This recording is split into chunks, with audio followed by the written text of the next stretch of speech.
boleh meluangkan waktu untuk sharing terkait Elnusa di Hungry Stock ya Pak. Mungkin tanpa berlama-lama kita langsung mulai aja. Waktu dan tempat saya persilahkan. Oke, baik. Selamat sore teman-teman dari Hungry Stock, tim dari Hungry Stock. Pak Lukas tidak hadir ya, Mas Arci? Iya, tidak hadir hari ini. Oh, iya, Iya. oke. Baik, salam kenal untuk semuanya. Saya perkenalkan dulu, nama saya Filiana. Saya sebagai Investor Relation dari PT Alnusa Tbk. Sore hari ini saya bersama Direktur Keuangan Bapak Nelwin Aldriansyah yang nanti, selamat sore Pak. Sore. Ya, dan juga Mas Bram nanti yang akan membantu untuk share materinya. Izin saya memulai presentasi, jadi nanti mungkin saya sekilas sampaikan dulu mekanismenya. Saya akan menyampaikan, memaparkan materi sampai dengan selesai. Mungkin kita baru masuk Q&A, nanti kita sudah hadir Pak Nelwin di sini, mungkin bisa teman-teman kan menantikan jawaban dari Pak Nelwin ya. Gitu mungkin ya Mas Arci. Iya, betul Bu. Oke. Silakan. Baik, sore hari ini, pada kesempatan ini, kami akan memaparkan company update kinerja Enlusa sepanjang tahun 2025 yang nanti kurang lebih materi yang akan saya sampaikan itu terdiri dari 4 bagian, yaitu company highlight, kemudian operational performance, lalu kemudian financial and contract performance, dan company strategic. Namun sebelum kita masuk ke dalam materi, kami sampaikan bahwa informasi yang dipaparkan dalam sesi ini bukanlah ajakan atau upaya untuk mempengaruhi Bapak Ibu sekalian untuk berinvestasi saham Elsa. Keputusan untuk berinvestasi merupakan kebebasan dari Bapak Ibu sekalian. Oke, Mas Bram, mungkin langsung masuk ke slide yang oke. Oke, baik. Sudah kelihatan ya, teman-teman? Sudah Bu, aman. Oke, boleh. Yang muncul di situ apa, Mas Arci? Udah Eh, yang tapi belum di slideshow Bu. timeline. Oke, Mas. Kalau di kita sih udah sebetulnya. Coba di share ulang, Mas Bram. Kayak sinyalnya deh. Masih itu munculnya. Nah, itu kamu. Iya, kayaknya agak nge-lag dikit Bu. Iya, kayaknya ini sebenarnya udah di slideshow sih kalau di sini. Nggak Iya. apa-apa ya, kelihatan ya. Atau Bentar Bu, sambil di masih. share materinya mungkin di chat ya. Biar teman-teman juga bisa ngeliat. Iya. Oke, ini sambil aja ya, saya lanjutkan dulu. Jadi, mungkin di beberapa kesempatan teman-teman ada yang pernah juga apa namanya mendengarkan ya pemaparan materi atau mungkin yang kemarin sempat ikut join earnings call. Sekilas saya sampaikan kembali bahwa Elnusa itu berdiri di tahun 1969 dan sudah melalui perjalanan panjang transformasi bisnis, di mana tonggak mungkin saya cepat aja di tonggak penting dimulai di 1972 yaitu pembentukan divisi seismik yang menjadi fondasi kompetensi geosains nasional. Lalu kemudian Elnusa mulai masuk ke Bursa Efek Indonesia itu di tahun 2008. Lalu kemudian terjadi juga perubahan besar di 2021 itu saat Pertamina Hulu Energi menjadi pemegang saham pengendali, dan momentum ini membawa Elnusa memasuki fase scale up sinergi dengan memadukan kekuatan teknologi, operasi, dan tata kelola berstandar global.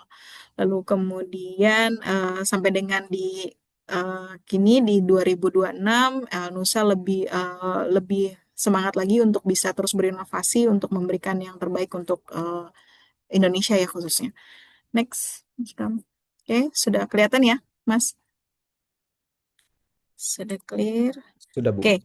Oke, aman. Oke, jadi ini mungkin sekilas overview dari Elsa. Tadi sudah saya sampaikan bahwa Elsa berdiri di 1969, kemudian IPO-nya tepatnya di 6 Februari 2008 dengan market cap 3,6 triliun dengan total aset 10,9 triliun. Dan secara ownership per 2021 51,1% itu dimiliki oleh Pertamina Hulu Energi dan 48,9% dimiliki oleh publik. Secara garis besar, Elnusa terdiri dari 3 segmen bisnis unit, yaitu yang pertama adalah Upstream Integrated Oil and Gas Services, di mana diantaranya ada Geoscience Reservoir Services, Drilling and Workover, Well Intervention Services, EPC, dan OM Services. Lalu kemudian berikutnya ada Sales of Goods and Energy Distribution Logistics Services, di mana untuk segmen ini dihandle oleh anak perusahaan Elnusa yaitu PT Elnusa Petrofin. Lalu kemudian untuk di oil and gas support services juga dihandle oleh beberapa anak perusahaan dari PT Nusa Tbk, yaitu diantaranya Nusa Fabrikasi Konstruksi, Trans Samudra, Sigma Cipta Utama, Patra Nusa Data, dan Nusa Geoscience Indonesia, dan Nusa Oilfield Services. Jadi untuk yang poin 5 dan 6 ini ada perusahaan yang sifatnya masih dormant. Oke. Kalau kita ke sebelah kanan, mungkin ini secara strukturnya ya, biar lebih jelas lagi bahwa di kepemilikan Elusa tadi dimiliki sebagian besar oleh Pertamina Hulu Energi, dan Elusa di bawahnya terdiri dari 7 anak perusahaan. Next, Mas Bram. Oke. Berikut adalah kapabilitas yang dimiliki oleh Nusa. Tadi mungkin di sini akan saya sampaikan lebih detail lagi, di mana di sisi upstream, kapabilitas Nusa itu mencakup Geoscience Reservoir Services dengan pengalaman luas dalam survei, seismic acquisition and processing, baik darat maupun laut, lalu kemudian didukung dengan teknologi modern dan tenaga ahli yang berpengalaman. Lalu kemudian drilling workover services termasuk fast moving rig, hydraulic workover, mud logging, H2S services, serta drilling fluid services. Well intervention services dengan berbagai unit wireline, kemudian ada coil tubing, ada cementing, ada well testing, hingga electric submersible pump. Dan yang termasuk di upstream juga adalah unit bisnis dari EPC and Operation Maintenance, atau kita biasanya sebutnya EPCOM, yaitu Engineering, Procurement and Construction Operation Maintenance, yang mencakup engineering juga, tadi yang sudah saya sampaikan ya di sini. Lalu kemudian dari sisi downstream dan support services, untuk distribution logistik itu kita mengelola lebih dari 2.000 armada truk tangki BBM. Terus kemudian kita ada juga integrated fuel supply and trading yang melayani industri marine. Lalu kemudian ada integrated fuel management and infrastructure services termasuk storage, metering, dan LPG infrastructure. Lalu kemudian ada juga integrated chemical services untuk kebutuhan drilling, produksi, EOR, hingga refinery. Lalu kemudian marine support services ini di support services itu ada marine fabrication and OCTG services, serta warehouse, data management, dan ICT services. Jadi struktur bisnis yang terdiversifikasi ini saling terintegrasi. Ini yang memungkinkan Elusa tidak hanya menjadi service provider, tapi menjadi strategic integrated energy services partner. Jadi kalau di Indonesia sendiri mungkin kompetitor Elnusa hanya memiliki satu atau sebagian dari bisnis yang tadi mungkin saya sampaikan. Yang membuat Elnusa mungkin lebih unggul dari kompetitor yang ada adalah Elnusa memiliki bisnis unit yang dari upstream to downstream. Seperti itu. Next, Mas Bram. Oke. Kita masuk ke ini adalah mulai kita tampilkan pemaparan terkait dengan operational performance. Jadi di kinerja operasional 2025 PT Nusa Tbk ini cukup membanggakan karena terdapat peningkatan operasional khususnya di volume angkutan BBM, yaitu lebih dari 22% secara tahunan. Selain itu juga kita berhasil melakukan diversifikasi portofolio jasa survei seismik ke sektor batu bara. Jadi memang beberapa tahun terakhir itu kita sudah mulai masuk ke survei seismik batu bara, tidak hanya di oil and gas saja. Lalu kemudian dari sisi support services kita juga menyelesaikan pengiriman OCTG ke Aljazair, yaitu melalui kerjasama dari anak perusahaan Elnusa, yaitu Elnusa Fabrikasi Konstruksi dengan Pertamina International Exploration.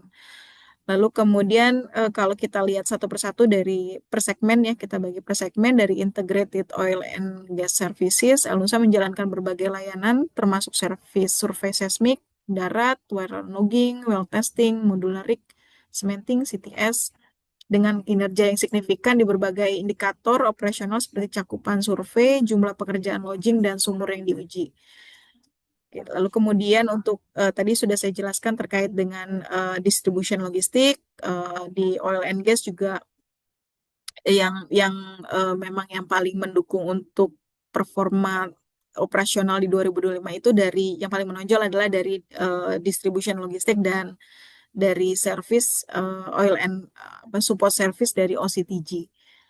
Next, Mas Ma'am. Oke. Mungkin kita masuk ke financial performance 2025 di mana kinerja Elnusa sampai full year di 2025 cukup membanggakan karena kita secara year on year itu tumbuh revenue-nya sebesar 8%, lalu kemudian EBITDA juga tumbuh sebesar 9% dan net profit itu tumbuh secara catatan tumbuh 1%. Jadi mungkin kalau dilihat di sini sebenarnya tumbuh kalau kita bandingkan kinerja operasional to operasional year on year, secara actualnya Elnusa itu tumbuh di sekitar 11% ya Mas Ram. 11%. Ini 1% ini karena di tahun 2024 kita ada pencatatan terkait dengan pencatatan bunga ya atas deposito dari salah satu bank swasta di Indonesia lah. Seperti itu. Lalu kemudian dari sisi aset kita tumbuh 3%, kemudian equity tumbuh 8%, net profit margin 0,3% ini juga dipengaruhi dengan yang tadi sudah saya sampaikan. Lalu kemudian kalau kita lihat secara historical performance, bisa dilihat dari tahun 2022 sampai dengan 2025, Elnusa terus tumbuh dengan performa yang baik ya. Lalu kemudian kalau kita lihat dari kontribusi revenue yang yang paling menopang untuk revenue dari Elnusa adalah dari sales of goods and energy distribution logistik yaitu sebesar 60%, lalu kemudian dari upstreamnya sendiri 28% dan 12%-nya dari support services. Namun kalau revenue-nya kita pisahkan atau kita mappingkan per klien, jadi memang 78% itu klien dari Elnusa adalah dari Pertamina Group dan 22% itu dari third party seperti contohnya ada Medco, ada Bayan, ada dari Petronas juga dan lain sebagainya. Kemudian kita bisa lihat ke sisi kanan atas dari sisi cash flow kita bila dibandingkan dari tahun 2024 kita turun sebesar 8%. Hal ini dikarenakan di tahun 2025 di bulan Agustus kita melakukan pembayaran pelunasan sukuk sebesar 17 miliar yang kita lakukan. Sorry, 700 miliar ya, maaf. 700 miliar yang kita bayarkan dengan cash kita ya Pak, tanpa ada pinjaman. Lalu kemudian dari sisi corporate rating juga alhamdulillah di tahun 2025 Elnusa mendapatkan peningkatan dari corporate rating dari sebelumnya IDAA menjadi IDAA plus. Ini tentunya menunjukkan bahwa kepercayaan dari sisi perbankan juga meningkat ya Pak terhadap Elnusa. Lalu kemudian dari sisi dividen kita lihat ini historical dari 3 tahun terakhir ya, 2022, 2023, 2024. Dividennya dari 50%, kemudian di 2 tahun terakhir di 40%. Oke. Oke, next, Mas Ram. Oke, dari sisi financial performance by segmen, kita bisa melihat di sini kita coba pilahkan atau kita pisahkan per segmen dari integrated oil, upstream oil and gas services. Ini terlihat bahwa revenue-nya turun cukup signifikan ya di 18%. Hal ini adalah salah satunya karena di tahun 2024 itu dari sisi project seismiknya itu cukup tinggi ya di 2024, lalu di 2025 itu eh, tidak sama gitu ya dengan 2024, namun di 2025 sebetulnya kita kabar baiknya adalah kita mendapatkan kontrak on hand untuk project Sespik itu baru kita peroleh di akhir tahun gitu. Jadi mungkin penyerapannya baru bisa dicatatkan di 2026. Seperti itu. Lalu kemudian kita lihat di net profitnya turun 36%. Hal ini tadi yang salah satunya adalah karena pencatatan untuk yang pendapatan bunga itu salah satunya dibebankan di segmen bisnis upstream ini. Lalu kemudian dari sisi sales of goods dan oil and gas support services ini bisa teman-teman lihat bahwa pertumbuhannya sangat baik dari sisi revenue maupun dari net profit. Next, Mas Pram.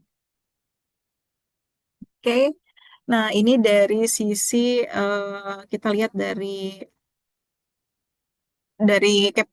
capital expenditure. Jadi sampai dengan Desember 2025 perseroan mencatat pendapatan sebesar sorry, bukan ini. Sorry, sorry, baca. Jadi realisasi belanja modal beberapa tahun terakhir terus menunjukkan tren peningkatan seiring dengan pertumbuhan bisnis dan kebutuhan investasi di industri migas. Untuk tahun 2025, perseroan menargetkan capex sebesar 594 miliar dan sampai dengan akhir tahun realisasinya kita mencapai di 95%. Artinya apa yang kita targetkan hampir seluruhnya kita jalankan ya, walaupun memang ada beberapa investasi yang akhirnya tidak jadi dilakukan, tapi kita punya second plan untuk bisa memenuhi budget capital expenditure kita gitu. Dan untuk diantaranya yang terrealisasi di 2025 ada dua coil tubing unit dari sisi upstream, ada cementing juga, ada dari sisi seismiknya juga, stride apa namanya alat seismik yang paling update untuk dari teknologinya, lalu kemudian dari distribution logistik sudah pasti kita terus melakukan investasi setiap tahunnya untuk pengadaan mobil tangki. Ini salah satunya selain untuk menambah armada, kita juga investasi setiap tahunnya untuk distribution logistik ini untuk menggantikan atau pemeliharaan untuk mobil-mobil yang memang sudah tidak layak untuk digunakan.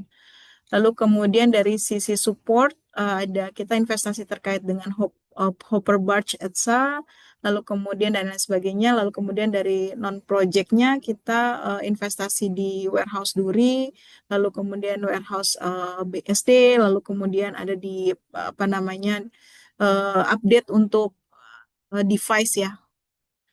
Oke, next. Dari sisi kontrak, jadi pada segmen integrated upstream oil and gas services nilai kontrak carryover 2024 itu mencapai 10,9 triliun dengan perolehan kontrak baru hingga Desember yaitu sebesar 5,2 dan yang sudah terserap di 2025 adalah 4,2. Lalu kemudian dari sisi oil and gas support, carryovernya 2,5 triliun dengan kontrak barunya di 2,1 triliun dan terserapnya di 1,8 triliun. Sedangkan untuk dari distribution logistik, carryovernya di 7,3 triliun dengan new kontrak 8,8 triliun dengan terserapnya di 2025 itu di 8,9 triliun. Jadi kalau dari tabel di atas itu kita bisa menghitung bahwa carryover kontrak yang kita bawa di 2026 itu untuk upstream di 11,9 triliun, lalu kemudian di oil and gas support services di 2,8 triliun dan di distribution logistik sebesar 7,2 triliun. Ini salah satunya yang dari upstreamnya cukup besar karena memang di akhir tahun kemarin kita cukup membanggakan kita mendapatkan kontrak on hand untuk seismik di dua proyek yaitu di Zulu dan Tedong itu kurang lebih sebesar 800 sampai 900 miliar. Oke. Oke, baik ini mungkin menjadi slide terakhir dari pemaparan materi yang saya sampaikan. Jadi di slide ini adalah mungkin muncul pertanyaannya tadi kalau teman-teman ngelihat dari porsi revenue ini kan masih uh, Elnusa itu masih didominasi oleh dari segmen distribution logistik gitu ya. Nah, mungkin kalau kalau dilihat upstreamnya ke depannya akan seperti apa sih gitu. Nah, kalau kita lihat di sini bahwa sejalan dengan adanya program dari pemerintah untuk target ketahanan energi dengan produksi 1 juta barel per day itu ditargetkan di 2029 atau 2030 atau mungkin bisa lebih cepat itu sebenarnya menjadi peluang yang sangat besar ya buat El Nusa sebagai jasa services karena ketika apa namanya peningkatan apa adanya program ini maka peluang-peluang untuk pekerjaan untuk El Nusa itu akan semakin besar lagi gitu.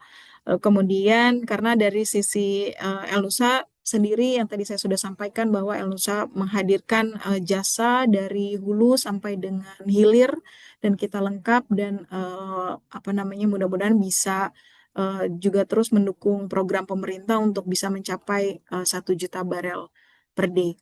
Mungkin kurang lebih itu yang bisa saya sampaikan. Kita untuk mempersingkat waktu mungkin saya kembalikan ke Mas Archie untuk ngelit sesi Q&A. Thank you. Oke, thanks a lot Bu Sevi untuk pemaparan yang sangat komprehensif ya untuk terkait ke highlights dari El Nusa itu sendiri. Mungkin sekarang kita langsung masuk ke pertanyaan Q&A dari member. Teman-teman semua kalau ada yang ingin bertanya boleh langsung tulis di kolom chat, nanti bisa dibacakan dan dijawab oleh tim El Nusa ya. Mungkin sebelum kita masuk ke pertanyaan member, Bu dan Pak, saya ingin bertanya sedikit, penasaran aja sih terkait tentang bisnis model dari El Nusa. Kan lebih kebanyakan ke service dan distribution ya kalau nggak salah ya. Terutama kalau di em, lebih ke arah di tengah gejolak geopolitik yang sekarang ini, kira-kira El Nusa terkena dampaknya nggak, Bu, Pak Bu, untuk secara top line mungkin atau secara bottom line dari perusahaan gitu. Penasaran. Baik, Sini aja Pak, satu mic aja. baik. Terima kasih Mas Arsi atas pertanyaannya.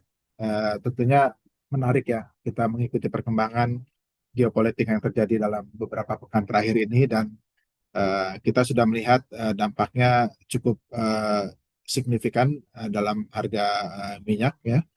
Sempat menyentuh di atas 100 meskipun kemarin turun lagi ke 90 bahkan sempat di bawah 90, tapi eh, pertanyaannya adalah apakah kenaikan harga ini sifatnya sustainable ya, akan stabil di situ atau temporer saja, lebih karena memang shock ataupun antisipasi kekurangan supply selama peperangan ataupun konflik yang ada di Timur Tengah ini.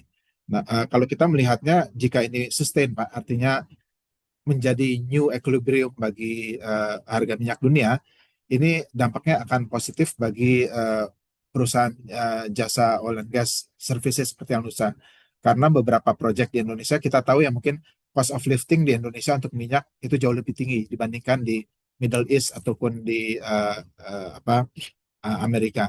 Uh, Mungkin beberapa lapangan-lapangan minyak yang dulunya atau berada di offshore yang tidak ekonomis untuk dieksplorasi oleh pemilik konsesi, apabila harga minyak sekarang ini di atas asumsi APBN ya di 62 ataupun 70, itu akan menjadi ekonomis bagi mereka sehingga akan memerlukan banyak new drilling, exploration drilling, yang mana hal tersebut sebagian adalah kompetensi dari Alnusa baik untuk wireline servicesnya ataupun dari drillingnya. Dan ini kita melihat ke depan bisa menjadi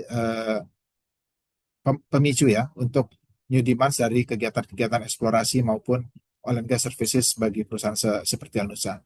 Namun apabila sifatnya ini hanya temporary kenaikan harga BBM ini, kita melihat tetap masih ada peluang bagi Alnusa untuk meningkatkan uh, kontribusinya dalam industri migas khususnya di Indonesia. Seperti tadi disampaikan oleh Mbak Sevi, pemerintah sudah mencanangkan untuk meningkatkan lifting kita dari saat ini 600.000 ke 100.000 dan menjadi 1 juta, maaf maksud saya. Dan ini pada saat rencana tersebut itu dibuat kan belum terjadi ya kenaikan harga BBM. Namun kita sudah melihat adanya aktivitas-aktivitas baru dari Badan Geologi di Kementerian SDM itu sudah memberikan mandat kepada Anusa untuk melakukan proyek seismik di 2 area. Salah satunya tadi di Tedong tadi ya, dengan nilai kontrak sekitar mungkin hampir 900 miliar rupiah. Ini menjadi indikasi bahwa aktivitas upstream oil and gas services di Indonesia ini di tahun 2026 ini menunjukkan kecenderungan peningkatan yang signifikan dibandingkan tahun 2025. Itu mungkin jawaban dari saya, Pak Archie. Oke, thank you Pak Nelin. Berarti emang dampaknya ke positif lah ya berarti ya Pak, ke El Nusa lah ya. Ya, kita melihat positif dampaknya bagi oil and gas services. Oke. Kita langsung masuk ke pertanyaan member ya Pak. Dari Pak Erwin. Ya, Terima kasih atas presentasi yang sangat lengkap. Izin bertanya Pak, apa kelebihan Elsa dibandingkan dengan para pesaingnya? Dan apakah Elsa bisa bersaing dengan pesaing-pesaing internasional seperti SLB, Halliburton, Baker Hughes, dan lain-lain? Itu pertanyaan pertama, Pak. Ya, ya, terima kasih Pak Erwin atas pertanyaannya. Memang boleh dibilang saat ini Elnusa seperti terlihat di chart ya, sekitar 78% revenue kita itu berasal dari Pertamina Group. Namun demikian tidak berarti Elsa ini tidak kompetitif. Kita mungkin karena dari awal dulunya bahkan kalau historinya dilihat Pertamina itu tidak mayoritas ya di Elsa. Sempat di bawah 50%, namun sekarang ini memiliki 52%. Pada saat kita eh, tidak mayoritas yang dimiliki Pertamina itu kita boleh dibilang harus berjuang sendiri ya. Tentu memang market share kita di Pertamina dari dulu ada, tapi kita sudah terbiasa kompetitif dan mengikuti pengadaan-pengadaan yang ada di Pertamina itu melalui mekanisme tender. Karena kita dulu tidak dimiliki mayoritas oleh Pertamina, bahkan sampai saat ini pun hanya 52%, itu Pertamina tidak bisa menunjuk langsung kepada Elnusa untuk proyek-proyek di upstream. Artinya apa? Setiap kali kita mendapatkan pekerjaan dari Pertamina, itu sudah melalui proses bidding ataupun proses tender yang sangat-sangat kompetitif. Hampir setiap kali Pertamina mengadakan tender, baik dari Pertamina Persero ataupun di Pertamina Hulu Energi ya, yang merupakan upstream subholding dari Pertamina, itu mereka mengundang the big players. Selain Elnusa, tentunya Schlumberger, Baker Hughes, dan Halliburton itu juga diundang. Dan winning rate El Nusa boleh dibilang sampai saat ini di upstream tender yang ada di Pertamina Group itu kurang lebih sekitar 60%. Ini menunjukkan bahwa kita sangat kompetitif.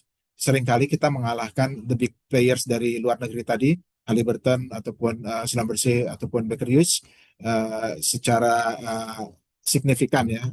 Market share kita di Pertamina kita bisa success rate kita sekitar 60%. Dengan saat ini market share kita di Pertamina sekitar 78%. Oke, Pak. Pertanyaan kedua dari Pak Erwin Tanaka.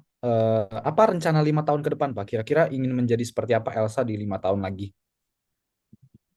Ya, tentunya sebagaimana tadi disampaikan, memang core kompetensi kita tuh saat ini ada di dua pilar utama ya. Pilar pertama yang adalah di upstream oil and gas services dan pilar kedua di distribution untuk downstream. Di masa lalu memang bisnis upstream service ini lebih dominan memberikan kontribusi bagi pendapatan Elnusa. Namun 2-3 tahun terakhir karena memang pertumbuhan bisnis upstream di Indonesia ini cenderung flat, bahkan di 2025 relatif menurun ya. Kita terbantu dengan second pillar kita yaitu di bisnis distribusi BBM yang boleh dibilang tidak pernah surut. Secara rata 5 tahun terakhir itu pertumbuhan konsumsi BBM di Indonesia itu berkisar 5-7%. Tentunya ini juga akan meningkatkan permintaan untuk distribusi bagi Anusa Petrofin. Bahkan kalau dilihat distribusi BBM bisnis kita itu secara 2-3 tahun terakhir tumbuhnya bisa double digit, 10-11%. Karena selain dari riding the demand for oil and gas BBM distribution di Indonesia yang secara merata nasional tadi 5-7%, kita juga terus memperluas pasar kita. Beberapa area-area yang tadinya tidak di-cover oleh Anusa Petrofin, itu dalam 2-3 tahun terakhir ini kita bisa mendapatkan penugasan di area baru. Sehingga uh, pertumbuhan kita itu lebih tinggi lagi dibandingkan dengan pertumbuhan uh, nasional. Dalam 5 tahun ke depan, selain memperkuat dua kontributor utama uh, pilar pendapatan Alusa tadi dari upstream maupun di downstream services, kita mulai melihat peluang untuk masuk sebagai low cost operator ya.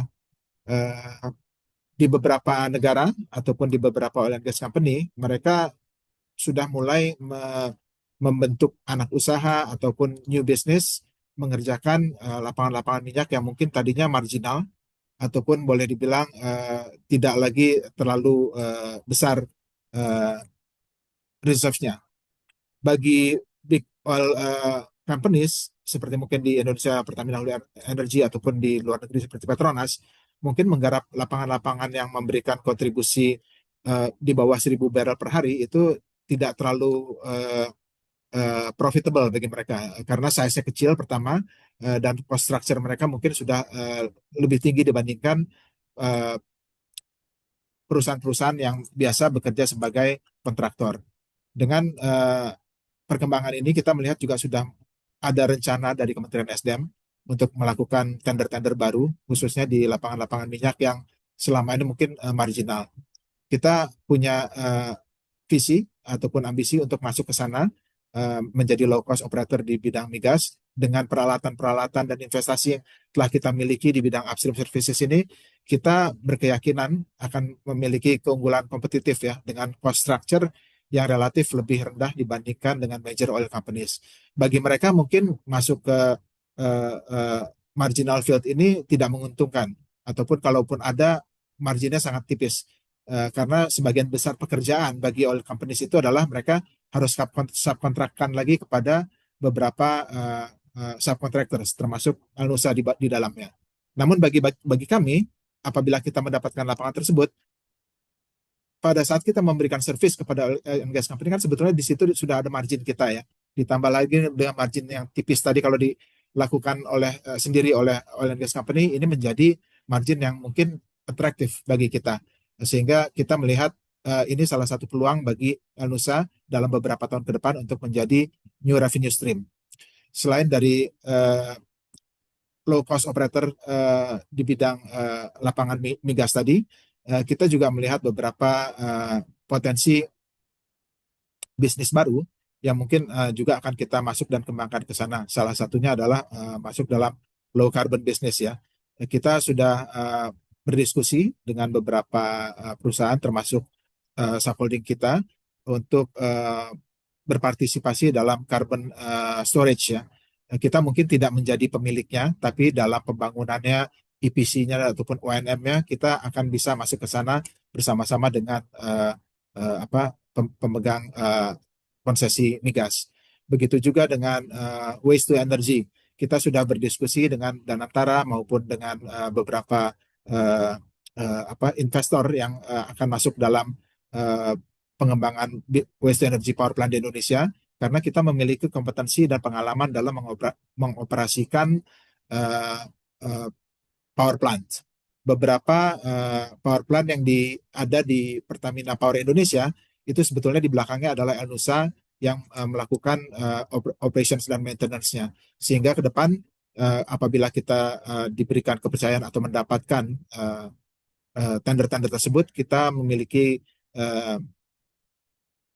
confidence yang cukup tinggi bahwa kita dapat mengelola dan mengoperasikan waste to energy power plant yang saat ini menjadi salah satu fokus dari Danantara dan pemerintah Indonesia. Itu mungkin beberapa bisnis-bisnis baru yang kita coba kembangkan dalam 5 tahun ke depan selain memperkuat 2 pilar utama bisnis kita yang ada saat ini. Demikian. Oke, siap Pak. Pertanyaan ketiga Pak dari Pak Erwin lagi. Terkait apa inovasi yang dilakukan Elsa yang tidak dilakukan oleh pesaing Pak? Thank you. Ya, ini menarik Pak Erwin pertanyaannya ya. Kita memang salah satu keunggulan Elnusa adalah inovasi dan teknologi yang kita miliki yang juga didukung dengan adanya subsidiary yang mampu mewujudkan ide-ide tersebut menjadi produk yang dapat kita komersialisasikan. Salah satunya inovasi yang telah dilakukan Elnusa adalah pembuatan flow to max ya. Ini adalah two phase flow meter. Idenya memang dari salah satu engineer yang dimiliki oleh PGE. Dia sudah memiliki formula dan patennya di New Zealand dan sudah dipatenkan di beberapa negara di dunia. Namun pada saat produksinya itu dipercayakan ke Elnusa melalui 2 anak perusahaan kami untuk fabrikasinya melalui Elnusa Fabrikasi, dan sistem ataupun IT backbone-nya untuk Flow to Max itu dikerjakan oleh Sigma Cipta Utama, sehingga sinergi dari 2 anak perusahaan Elnusa ini dapat menghasilkan satu produk yang sangat inovatif. Flow to Max ini yang merupakan pertama di dunia geothermal. Selain sudah digunakan di PGE, bulan lalu tim PGE bersama Elnusa ini kita melakukan roadshow untuk ke beberapa operator ataupun pengembang geothermal yang ada di regional, salah satunya di Filipina. Kita harapkan tentunya produk yang sudah kita manufaktur di Indonesia ini tidak hanya digunakan di Indonesia, Indonesia ke depannya, tapi juga dapat dijual dan digunakan di negara-negara penghasil geothermal lain seperti Filipina, New Zealand, ataupun Turki. Oke, Pak. Eh, Selanjutnya pertanyaan dari Bu Diva. Bagaimana dengan rencana merger Elsa dengan anak Pertamina, Pak? Ini pertanyaan yang mungkin juga sudah banyak ditanyakan oleh Lalu beberapa ditanyakan. investor yang sudah ketemu dengan kita one to one gitu ya. Eh, kita saat ini kalau kita lihat dari laba bersih Elnusa sampai dengan tahun 2025 lalu itu lebih tinggi sedikit lebih tinggi dibandingkan yang telah kita bukukan di tahun 2024. Dan kita juga sudah mendapatkan feedback dari banyak investor untuk bisa mendapatkan uh, dividen payout ratio yang lebih tinggi di tahun 2025 ini dibandingkan tahun-tahun sebelumnya. Dan kita mencatat masukan tersebut, dan kita sudah mengusulkan memang kepada uh, saat ini controlling shareholder kita, yaitu Pertamina Hulu Energi, untuk mengusulkan pembayaran dividen yang lebih tinggi dari tahun lalu. Tentunya ada beberapa skenario dan justifikasi yang kita sampaikan kepada controlling shareholders, namun dapat saya sampaikan bahwa beberapa skenario itu semuanya lebih tinggi dari yang kita bayarkan di tahun lalu.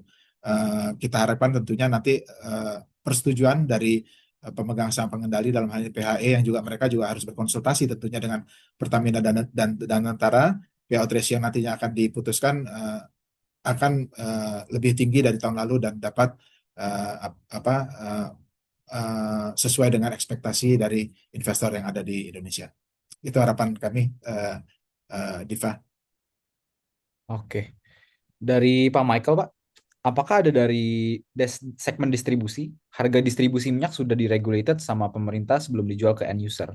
Dengan adanya perang, apa tantangan terberat yang dihadapi oleh perusahaan? Benar. Ya, kalau dari distribusi kita itu memang dibayarnya dari Pertamina Patraniaga dengan mekanisme throughput ya. Jadi sudah ada aturannya, sudah ada marginnya yang ditentukan oleh pemerintah. Kalau harga jual BBM untuk BBM bersubsidi tentu ini pemerintah yang punya call ya, bukan ada di Pertamina ataupun di Anusa. Kita sebagai distributor hanya mengikuti pricing yang ditentukan oleh pemerintah untuk harga jual BBM kepada end user. Eh, dengan adanya perang, tentu kita melihat ke depan, Pak ya, bagaimana pemerintah ataupun Pertamina Persero nantinya bisa menjaga cadangan minyak yang ada di kilang-kilang yang ada di Indonesia. Kalau dari berdasarkan pernyataan Menteri SDM kemarin kan cukup aman ya, 22 sampai 25 hari, dan memang itu adalah kapasitas dari kilang ataupun tangki-tangki yang ada di penyimpanan yang ada di seluruh Indonesia.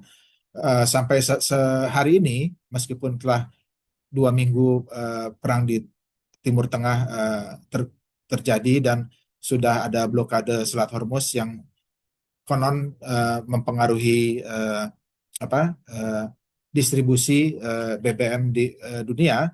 Namun kita melihat di Indonesia belum terlalu signifikan dampaknya ya. Kita masih banyak stoknya masih cukup aman, yang kita dengar sekitar 20 sampai 22 hari. Mungkin juga karena sebagian besar kita kan tradingnya dari Singapura, dan mungkin mereka juga bisa mendapatkan sources selain dari Middle East, mungkin minyak-minyak dari India, dari Amerika, ataupun dari Rusia, itu bisa masuk ke pasar Singapura. Sehingga yang kita terima saat ini ataupun kita distribusikan belum ada pengurangan yang berarti. Oke, Pak. Dari Pak Rangga, Pak. Apakah Elsa akan melakukan drilling minyak saat harga minyak bumi sedang tinggi seperti ini? Dan apa peran Elsa dalam mendukung ketahanan energi nasional, Pak? Ya, terima kasih Pak Rangga atas pertanyaannya. Seperti yang saya sampaikan tadi, memang Elsa kita saat ini tidak memiliki lapangan minyak sendiri. Seluruh keputusan untuk apakah kita melakukan drilling atau tidak itu nantinya tergantung dari pemilik konsesi ya, bisa dari Pertamina Hulu Rokan ataupun Pertamina Mahakam dan lainnya, ataupun pihak-pihak eh, kontraktor produksi swasta asing ya. Namun harapan kita tentunya dengan kenaikan harga minyak yang ada membuat para pemilik konsesi ini semakin berani berinvestasi, baik untuk new drilling ataupun exploration drilling, ataupun meningkatkan produksi dari sumur-sumur yang ada dengan work over services kita, ataupun mungkin dengan enhanced oil recovery ya, dengan penggunaan-penggunaan chemicals ataupun pompa, sehingga range of services ini sudah dimiliki Alnusa. Apabila para pemilik konsesi minyak ini memutuskan untuk meningkatkan produksinya ataupun meningkatkan eksplorasinya, kita siap berpartisipasi dalam tender-tender yang akan dilakukan. Dan kita memiliki capacity yang masih mencukupi untuk ekspektasi dari peningkatan produksi migas di Indonesia. Oke, Pak. Em, Oke, ini ada dari Bu Sulasti. Bagaimana korelasi antara rupiah terhadap profit Elsa? Jika rupiah melemah dan USD-nya naik, apakah profit Elsa naik atau turun ya, Pak? Thank you. Ya, terima kasih Bu Sulasti. Sampai saat ini laporan keuangan Elnusa ini dalam rupiah ya. Kita berbeda dengan Pertamina ataupun perusahaan-perusahaan lainnya. Cost structure kita juga sebagian besar rupiah. Namun demikian kontrak-kontrak kita ada sebagian dalam US dollar tapi pembayarannya dalam rupiah. Sehingga kalau kontrak-kontrak ini dalam US dollar, pembayaran rupiah dan cost structure kita rupiah, secara natural kita mungkin memiliki keuntungan atau mendapatkan keuntungan dari penguatan US dollar ya. Dan kita tidak memiliki hutang dalam US dollar, sehingga boleh dibilang currency risk kita trennya ataupun dampaknya positif apabila uh, terjadi pelemahan rupiah atau penguatan US dollar seperti yang terjadi saat ini. Demikian Bu Lina. Oke, thank Bu you. Sulasti, maaf. Ya. Oke, mungkin dua pertanyaan lagi ya Pak. Ada dari Ibu Lina. Dengan keadaan seperti sekarang, isu geopolitik dan berbagai isu lainnya, apakah yang menjadi challenge atau potential problem yang bisa mengurai profit margin dari Elsa itu sendiri? Ya, terima kasih Bu Lina. Kalau dari keadaan geopolitik global, kita melihatnya ini mungkin impaknya bisa positif bagi Alnusa ya. Karena itu tadi beberapa faktor telah kami sampaikan. Apabila kenaikan harga minyak dunia saat ini bisa sustain atau berjangka panjang, mungkin lapangan-lapangan yang tadinya marginal bisa digarap kembali oleh para pemegang konsesi migas, sehingga kebutuhan akan services tadi juga akan meningkat. Kita harapkan tentunya ini tidak hanya uh, uh, temporary, tapi ini bisa berkelanjutan, sehingga kita bisa juga melakukan investasi baru untuk meningkatkan installed capacity kita ataupun production capacity kita apabila uh, peningkatan demand tersebut berlanjut ya. Uh, Challenge yang mungkin kita hadapi dalam kondisi geopolitik saat ini, salah satunya adalah ketidakpastian dari uh, supply chain ya, karena bagaimanapun kita saat ini juga fasilitas-fasilitas kita ataupun peralatan-peralatan yang kita gunakan dalam berbagai kegiatan upstream utamanya itu masih diproduksi di luar negeri. Seperti misalnya kita kemarin akhir tahun membeli ribuan unit stride yang kita gunakan untuk keperluan survei seismik, itu sepenuhnya diproduksi di luar negeri. Apabila terjadi kondisi geopolitik seperti saat ini, transportasi laut mungkin juga terganggu, transportasi udara kita lihat sebagian besar hub transportasi yang ke Indonesia itu kan basisnya di Timur Tengah ya. Kita sampai hari ini mendengar masih ribuan penerbangan yang dibatalkan karena tidak ada kepastian airport-airport di area Timur Tengah itu kapan dibuka kembali. Sehingga sedikit banyak ini mempengaruhi distribusi logistik dari peralatan-peralatan atau investasi yang kami rencanakan atau kami sudah belanjakan. Itu mungkin beberapa tantangan yang kita hadapi, Bu Lina. Namun demikian, dalam jangka pendek kita masih cukup aman ya, baik untuk keperluan belanja modal kita ataupun keperluan-keperluan distribusi BBM yang kita lakukan saat ini belum banyak terpengaruh dengan kondisi geopolitik yang ada. Oke. Last question Pak dari Pak Andromeda terkait distribusi BBM, berapa persen dari total market share itu dipegang oleh El Nusa dibanding Akra? Ya. Johan. Baik, terima kasih Pak Andromeda. Saat ini untuk distribusi BBM, El Nusa itu dari seluruh eh, distribusi yang ada di Pertamina, kita pegang sekitar 30%. Selain dari El Nusa, kita di Pertamina Group itu ada satu sister company kita yang berada di bawah Patra Niaga, Patra Logistik namanya ya. Pembagiannya itu adalah Patra Logistik memegang distribusi di Pulau Jawa, sementara untuk luar Jawa, Sumatera, Kalimantan, Sulawesi, Papua, dan lainnya, Maluku, NTT, NTB itu dipegang oleh El Nusa. Meskipun secara wilayah kita jauh lebih besar coverage dibandingkan dengan Patra Logistik, tapi harus diakui bahwa eh, konsumen BBM terbesar di Indonesia itu ada di Pulau Jawa. Mungkin hampir separuh dari total konsumsi BBM Indonesia itu ada di Pulau Jawa, separuhnya lagi di luar Jawa. Jadi meskipun wilayah kita jauh lebih luas, saat ini kita memegang market share kurang lebih 30%. Kalau saya tidak salah, Patra Logistik juga memiliki market share yang hampir sama, sekitar 30%-an juga di Pertamina. Selebihnya dipegang sendiri oleh induknya Patra Logistik, yaitu Patra Niaga. Oke, Pak. Saya tidak punya data kalau untuk AKR dia di Pertamina punya berapa persen, tapi setahu saya AKR itu dia distribusi BBM yang non subsidi ya. Sementara yang eh, BBM subsidi itu boleh dibilang dikelola sendiri oleh Pertamina Group melalui tiga arms tadi, Patra Niaga, Patra Logistik, dan El Nusa Group ya. Oke, Pak. Oke, mungkin teman-teman itu dulu untuk pertanyaannya. Pak Nelwin juga ada urusan lagi setelah ini. Thanks a lot. Sekali lagi Pak Nelwin, saya mewakilkan atas nama Prof. Lukas dan juga Hagristok. Say thank you untuk Pak Nelwin dan juga Bu Selvi dan Pak Bram ya, untuk boleh berkenan sharing-sharing dan kasih highlight lah terkait Elnusa itu seperti apa. Oke, Dengan mungkin. senang hati, Pak Arsi. Oh, sorry Ya. ada Prof. Lukas. Oh Ya. ya, Oh ya, Pak Selamat Nelvin, Bu sore. Selvi. Ya, selamat sore Pak Nelvin, Bu Selvi, Pak sore Pak Nelvin. Lukas. Ya, sore. Mohon maaf, nih baru selesai aja di kampus nih. Baru bisa keluar. Tadi udah dipandu oleh Pak Arci, ya Mas Arci. Oke, terima kasih Ya. banyak ya Pak Nelvin, Bu Selvi atas sharing sore hari ini.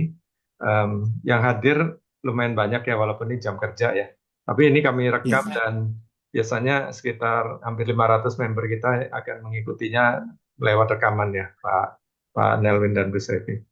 Ya, Ya, mungkin oke. nanti Pak Lukas, Pak Arsi, eh, Ya, kalau hari ini kita hanya mendengarkan secara virtual gitu ya melalui Zoom meeting, kita secara rutin itu melakukan investor visit Pak ya ke area-area eh, produksi kami ataupun oh, yang baik di upstream maupun yang ada di downstream. Nanti mungkin kita bisa koordinir Pak apabila ada interest dari teman-teman investor untuk melihat langsung bagaimana Nusa beroperasi baik di upstream services ataupun di downstream services, kita bisa fasilitasi dan menunjukkan bagaimana operational excellence dijalankan oleh Al-Nusa. oh, oke. Wah, by all means, Pak. Terima kasih banyak, Pak Nelvin, atas tawarannya. Kami biasanya Ya, memang ada acara seperti company visit, Pak. Visit ke Emiten. ya, Ya, nanti dengan Bu Sevi ya, Bu. Iya, Pak. Ya, Siap, atas nanti kita restu dari koordinasikan. Pak Nelvin ini. Wah, terima kasih banyak, Pak. dengan sekali Pak. Udah Oke, langsung dari Pak Elvin. ya. Sekali lagi atas nama komunitas Angristok, Pak Nelvin, kami mengucapkan banyak terima kasih, Pak. Sehat selalu, Bapak, dan semakin maju untuk El Nusa. Ya, Terima kasih. Thank ya you, Tuhan Prof. berkati. Terima Terima kasih kasih. teman-teman semua yang sudah mengikuti acara ini. Terima kasih. Salam. Sampai Pak. ketemu lagi. Ya, Sehat-sehat salam. Thank semuanya. you. Oke. Thank you In teman-teman. live. Thank you. Thank Bye. you.